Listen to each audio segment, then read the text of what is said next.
L'histoire politique africaine est jalonnée de grandes rivalités idéologiques, de crises diplomatiques et d'affrontements stratégiques entre chefs d'État. Mais derrière les discours officiels et les sommets internationaux se cachent parfois des histoires plus discrètes où les relations humaines croisent les intérêts du pouvoir.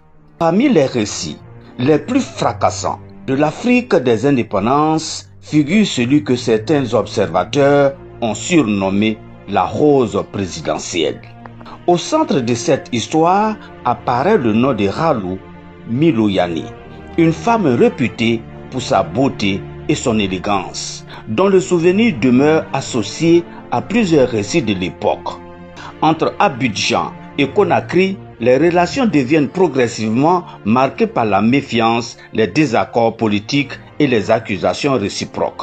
Dans ce contexte déjà tendu, plusieurs récits de coulisses évoquent l'existence de rivalités dépassant le seul cadre diplomatique et politique.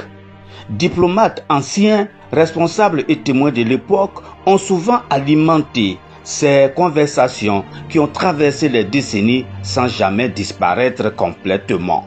Pour les passionnés d'histoire politique africaine, cette affaire illustre surtout la dimension humaine du pouvoir.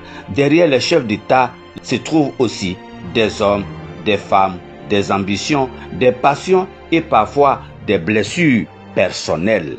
Aujourd'hui encore, cette histoire continue d'alimenter les débats. Où s'arrête la légende politique? Où commence la réalité historique? Chacun se fera sa propre opinion.